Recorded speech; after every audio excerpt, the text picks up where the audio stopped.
Proud Boys, stand back and stand by. But I'll tell you what. Somebody's got to do something about Antifa. Vote now. You're gonna pack the Make court? sure you, in fact, let people know He doesn't want you're a to answer the senator. question. I'm not going to answer the question Why because wouldn't you answer that because question? the question is Supreme Court Justice, the radical question- left. Will you shut up, man? Listen, who is on your list, Joe? I am urging my people. I hope it's going to be a fair election. If it's a fair You're urging election, them what? I am 100% on board. But if I see tens of thousands of ballots being manipulated, I can't go along with that.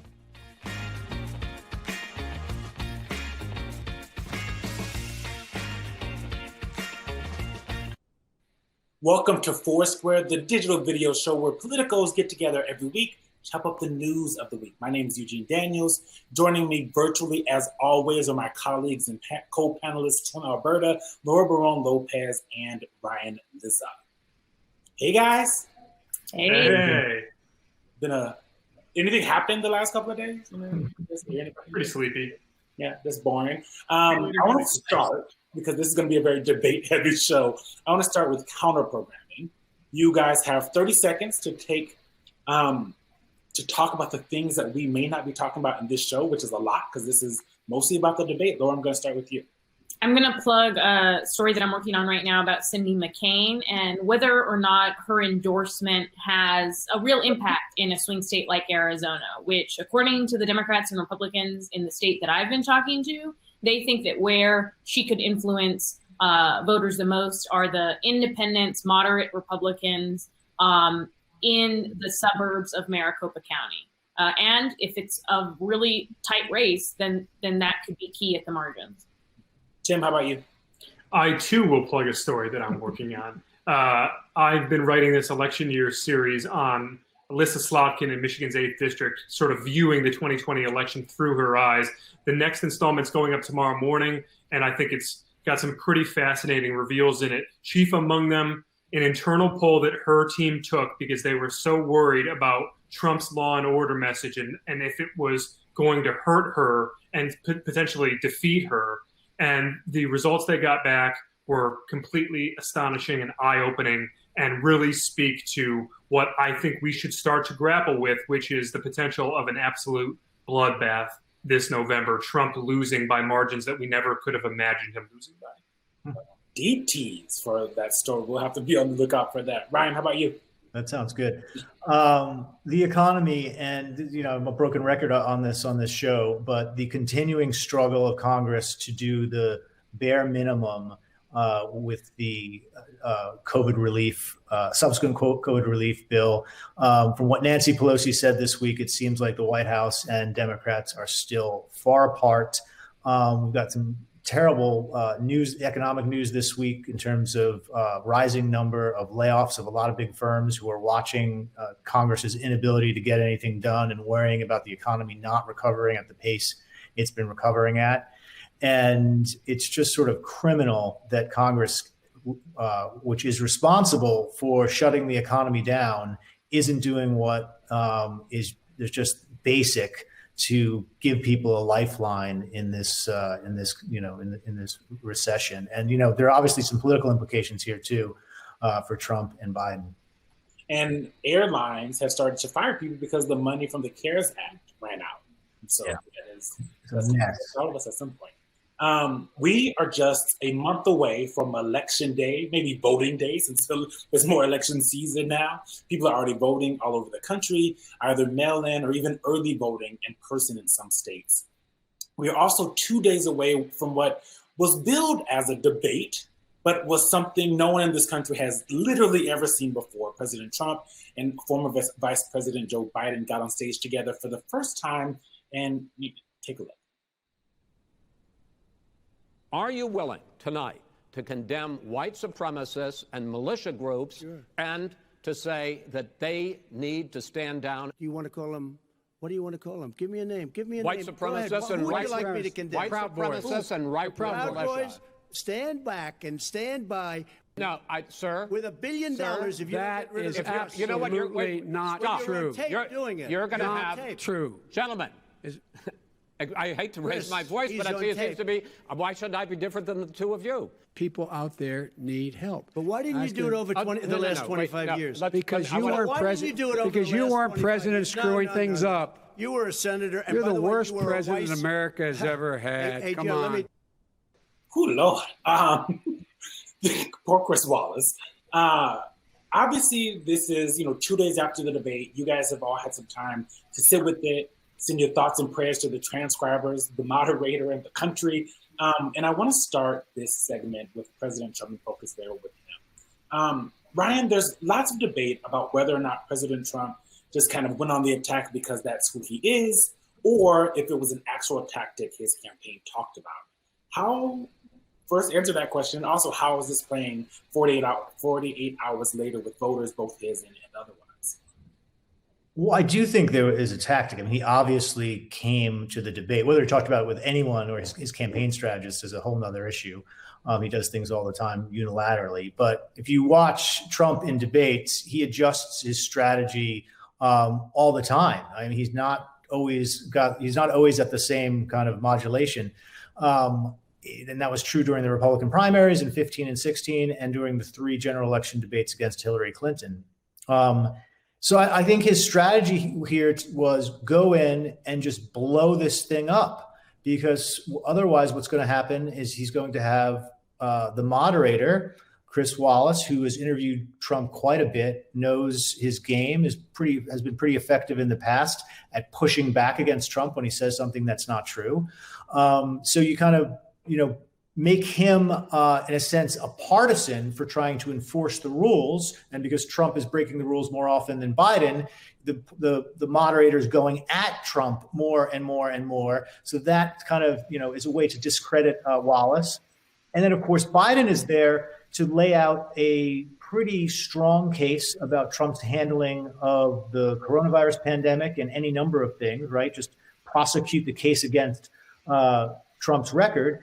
And so you just blow up his ability to do that. In the process, you look obnoxious and bullying, but that's sort of baked into things right now with Trump anyway. And, look, is this a well thought out, polled strategy? Probably not. But I think that is what he was thinking there. And, one of the tells was after the debate when he tweeted a picture of, Trump versus Wallace and Biden, right? Like these two people were ganging up on him. And that's the idea, is to discredit them, not give Biden the ability to make a case against him. Tim, I want to bring you in here. A huge concern you've talked about on this show quite a bit is the irresponsibility of and the impact of the Trump campaign spreading conspiracy theories on election integrity, which the president did again on Tuesday night about voting by mail. He also hit on voting in person, so it's not really clear how he would want Americans to vote. He also urged supporters to go to the polls to watch, quote unquote, for fraud. Is that concerning? How dangerous is that? Yeah, it's concerning and it's crazy, and it's consistent with what President Trump has been doing and saying for the last 5 years. And this goes back to the 2016 campaign, even before he was elected. I mean, again, yes, down the home stretch against Hillary Clinton, he was claiming that this was going to be a rigged election, which is part of the reason that on October 7th, 2016, when DHS and the intelligence community put out this warning about Russian meddling in the election, President Obama didn't want his signature on it because he was worried. He had been effectively intimidated by Trump. All of this talk about a rigged election and how the deck was being stacked against him. There was concern even then in our institutions about sort of tiptoeing around this guy. And the same thing is happening now. So it's irresponsible. It's reckless. People could very easily get hurt. We talked about this last week when this complete non-story was blown up in Pennsylvania over some sort of pretty ordinary mechanical discarding of ballots based on rules being violated, and how the Trump campaign started claiming that that was proof that Democrats were trying to rig the election, trying to cheat Republicans out of a second term for Trump.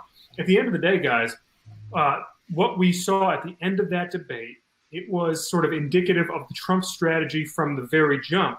To Ryan's point, just try and blow the whole thing up, right? Delegitimize the process, delegitimize your opponent, delegitimize the moderator, delegitimize the ballot box. The guy who said he wanted to make America great again is now sort of proudly declaring that the U.S. is a failed state that can't run its elections. It's a joke. Laura, another moment that everyone is talking about is when President Trump was asked to denounce white supremacists. I want to play that clip quickly and then we'll come back.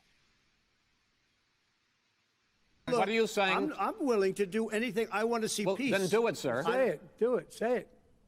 Do you want to call him? What do you want to call him? Give me a name. Give me a white name. Supremacists and who would white you like me to condemn? White supremacists and right Proud militia. Boys, stand back and stand by. But I'll tell you what. Somebody's got to do something about Antifa and the left, because this is not a right-wing problem. This is a left-wing. This is a left-wing problem. Wednesday, the president told reporters, quote, "I don't know who the Proud Boys are, but whoever they are, they have to stand down, let law enforcement do their work." The problem with that is that the Proud Boys, who are seen as a far-right hate group, have already put the stand back and stand by on T-shirts and seem to see it as a call to arms. The president has done this before, Laura, this kind of non-condemnation condemnation. How could it impact him politically in this election? So just to start, I mean, Trump's failure to condemn white supremacy is, a feature, not a bug of his presidency. It's something that he's done well before he was even elected. In 2017, at the Charlottesville rally, he didn't condemn them either. But this could potentially impact him because, one, initially coming out of the debate, Tim was also in this focus group. We watched a Frank Luntz focus group, and one of the things that those undecided voters said, and they were from across different battleground states, said was the worst moment they thought of the debate was when Trump refused to condemn white supremacy. They thought it was clearly the easiest thing that he could possibly do. And the fact that he hasn't really to date in any strong terms, it's something that troubles a lot of voters. Also, Trump and Republicans since 2018 have been losing women, white women. And so if Trump has hope of closing the gap in states like Pennsylvania, in states like Michigan and Wisconsin, a number of Republicans and Republican pollsters have told me, look, he has to change the way he talks about racial injustice, this divisiveness that he stokes. Now, no one expects him to change his strategy because this is a strategy that he has deployed since 2016. And it's also a playbook that Republicans have used since the 1960s when they started winning the vast majority of white voters. And so again, there are certainly potential political ramifications. I mean, if the polls are to be at this stage or to be considered accurate, and they've been really consistent throughout the entire time, then he needs to close those gaps with women and with moderate voters. And right now, it doesn't appear that he's doing that.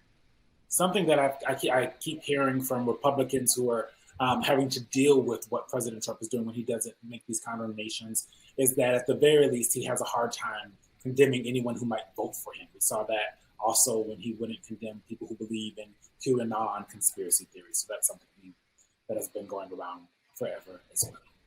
On Tuesday, it was probably the first time millions of Americans had ever heard of the far-right hate group, the Proud Boys. So I wanted to bring in one of our reporters who covers them, Tina Nguyen. She's a White House reporter at Politico, and hammer her with a bunch of questions about who this group is. Tina, hello. How are you? Good to see you. Great. Great to finally meet most of you in person for the first time. That's right. We've never actually been in the same room with Tina because of COVID. Tina, I want to start on a very basic level for people who are watching. Who are the Proud Boys and where do they come from? So the Proud Boys are a group that sort of sprung out of following a message from Gavin McInnes, who is the former co-founder of Vice. And essentially, the group is a quasi-militant gang that wears the same outfits and likes to beat up leftists. The name Proud Boys comes from, I believe, an Aladdin song, of all things, about a father being proud of their son. And they have a couple of strange practices, all in the sense of promoting masculinity in a Western definition, virility, strength, anti-feminization. They have a very strong animus against transgender people, for instance, because of that.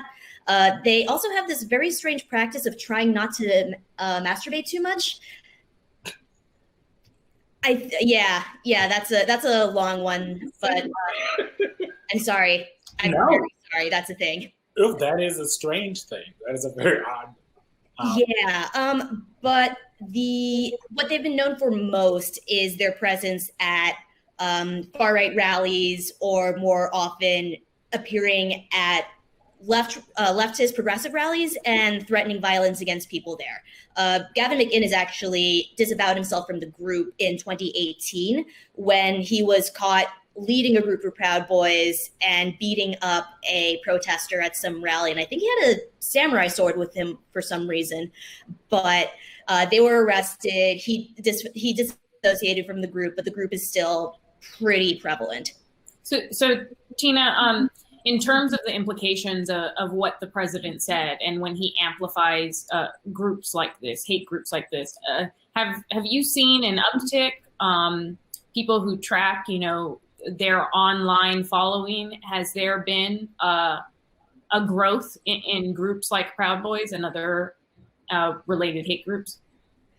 It's always hard to track whether a group has grown until you see their presence at a rally. That said, they have been putting out more merchandise. They've been amplifying their messaging. They've literally taken Trump's statement, stand by and stand down, and put it on shirts, and as if it's some sort of like anticipation for what could happen next. And the wording that he used, specifically stand by and stand down, is fairly militaristic in a sense, as in, wait for me, on my mark, we will go. So it's sort of the way that QAnon supporters, for instance, are looking for the quote unquote storm of when Trump is finally going to wreak vengeance on all of the Washington elites who are worshiping Moloch or something. That's basically, just to drill back to the point, I don't know if they've particularly grown, but I know that they've been more hyped. Okay.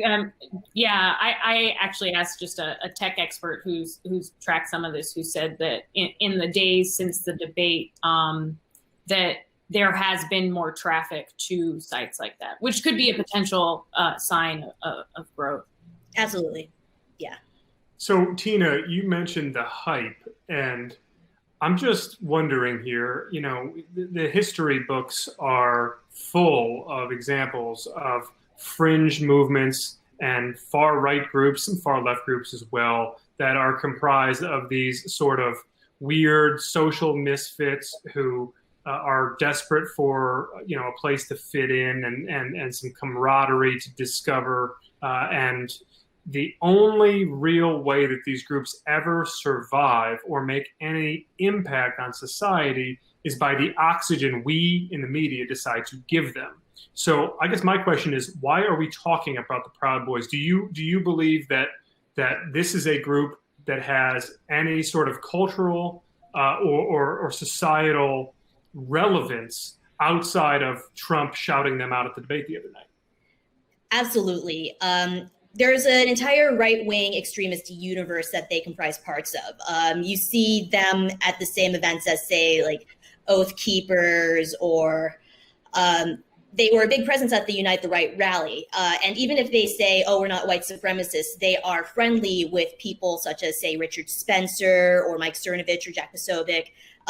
You'd see them openly just chilling in crowds with law enforcement in some towns even. As a singular group with their own strange practices and views on masculinity, probably not worth drilling in on their own, other than, say, illustrative feature. But as part of a society-wide phenomenon that believes that the left and the progressive movement is about to destroy everything they hold dear to America, and that law enforcement will soon disappear because of calls to defund the police, they all sort of go hand in hand. All right, Tina, having studied this group a little bit, what is the sort of worst case scenario with these guys? I mean, are they just a bunch of like numbskulls who get together on the weekends and, talk to each other about their idiot ideas? Or are there signs that they are looking to be, the militia that, sweeps in after the election because Trump decides that there's ballot fraud? Like, what's the level of threat here? They've already made a name for themselves by getting into fist fights and street brawls with progressive protesters. In, I believe, Portland of last year, there was a giant incident where they were brawling with Antifa groups that were based out of Portland, and it became a giant issue that was covered in right-wing media.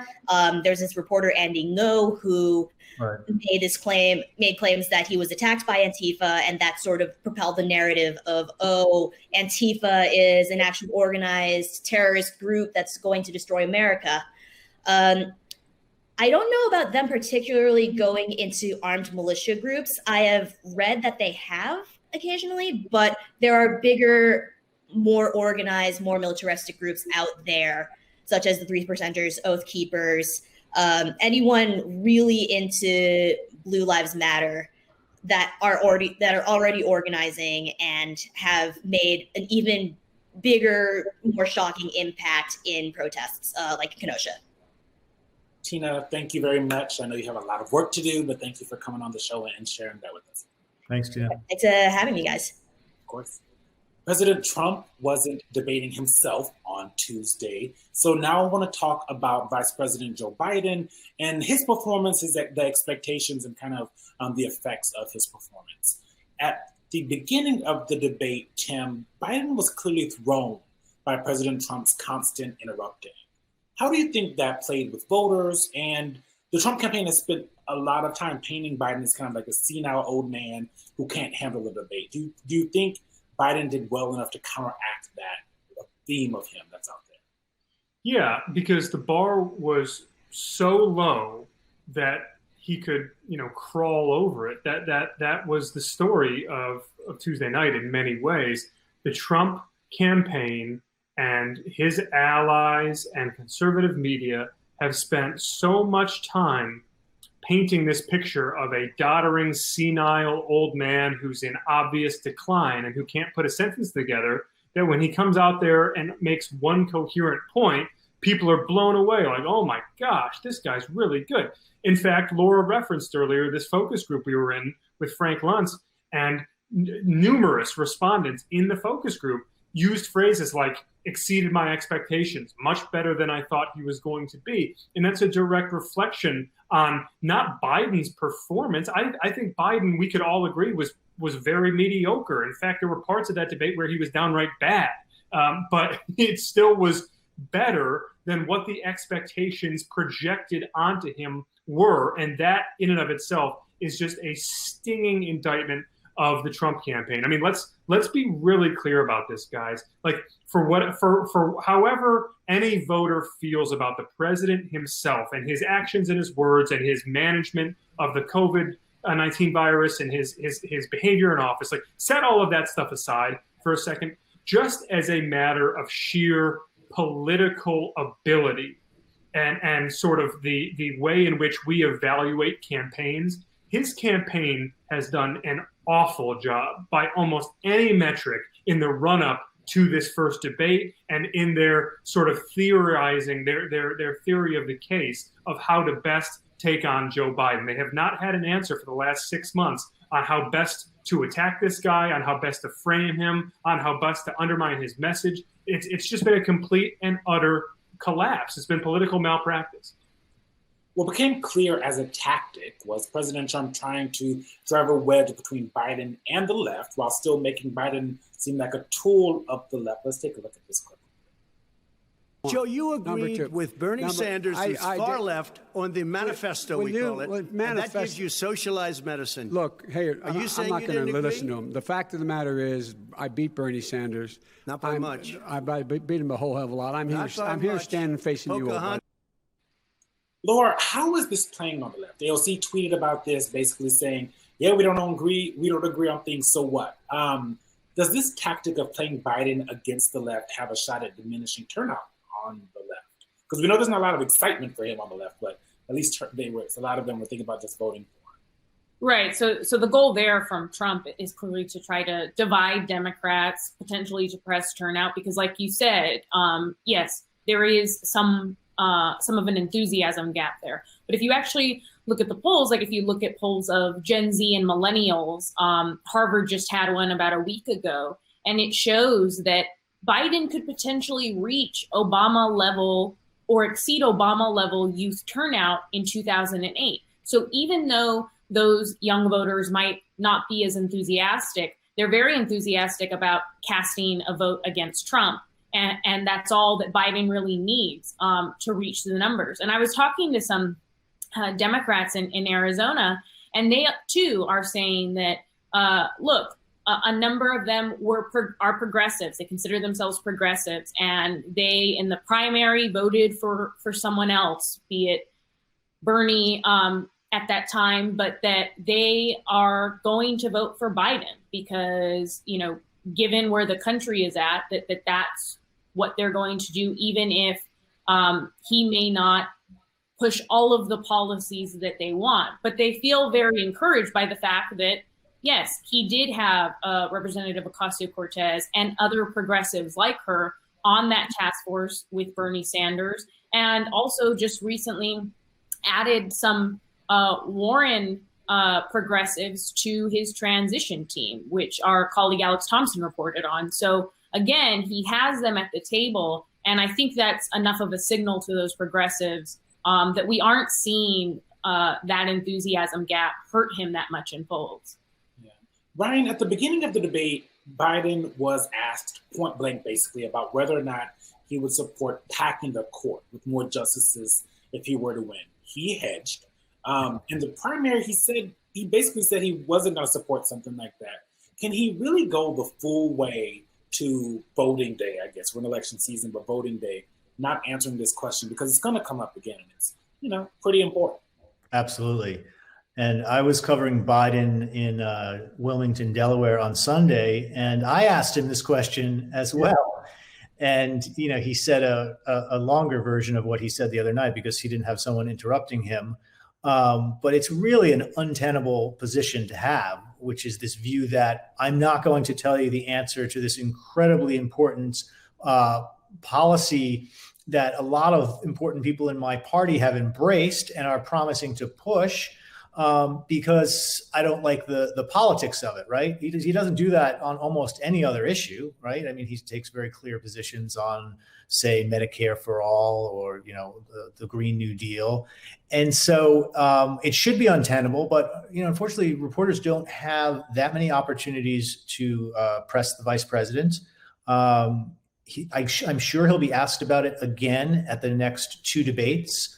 But I don't think he's going to come off that position. The Biden campaign has been very disciplined about not addressing certain issues that they believe are politically make them politically vulnerable. And you know, the public deserves to know that. That's a big thing if you want to expand the Supreme Court. And there are a lot of you know, a lot of Democrats talking about this as the only option they see if this replacement for Ginsburg actually goes through.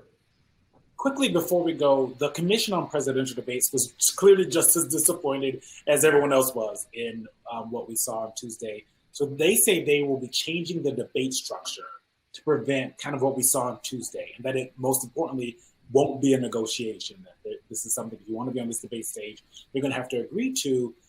I want to know what you guys think is probably the best one thing that could make the debate better, that could have made what happened on Tuesday night not have happened. Laura, I want to start with you. I'm going to go with the easy and fast one. control their mics, so turn off their mics when they go on too long. Yeah, Ryan. Well, it has to be something that shames the candidates, right? Otherwise, there's no, you need something that incentivizes them not to do it. So I can't really come up with anything besides Ryan. Oh my God! Sorry, you could shut off their light so they go into dark. Have a little like electric shock tied to their fingers, I guess. But it's got to be some consequence, and a consequence that the viewers see, so that they're like embarrassed by this. Now we know what kind of parent Ryan is. Right? Just a little shock. Just a little. The kids can withstand up to 100 volts. I understand. So the websites I've read. Jim, what about you? Look, as much as I'd like to say put a trap door underneath both candidates and, let them fall into a pit of alligators and pythons and spiders, I ultimately think, guys, leave it alone. This is what we deserve. You've done one of these. You've moderated one of these. Tell us, yes, you're the one. Yeah. Well, look. Let me just finish my point on that. I just think that this is what we signed up for. I mean, the funny thing is, Mike Pence and Kamala Harris are going to get on stage and have a very civilized debate, and everybody's going to be like, you see, that's America. That's how we do democracy here. And it's going to be like, no, that's actually not how we do democracy here. Have you not watched what's happened to this country over the last 20 years? Trump and Biden the other night were actually a pretty damn good representation of this country's political discourse. So I think leave it alone. If they want to have a barroom brawl, let them have a barroom brawl. If voters don't want to watch, they don't have to watch. But I actually don't think the commission should be stepping in and demanding any changes. On that depressing note about America, thank you all for joining us. As always, you can watch us right here every single week, covering politics as only Politico can.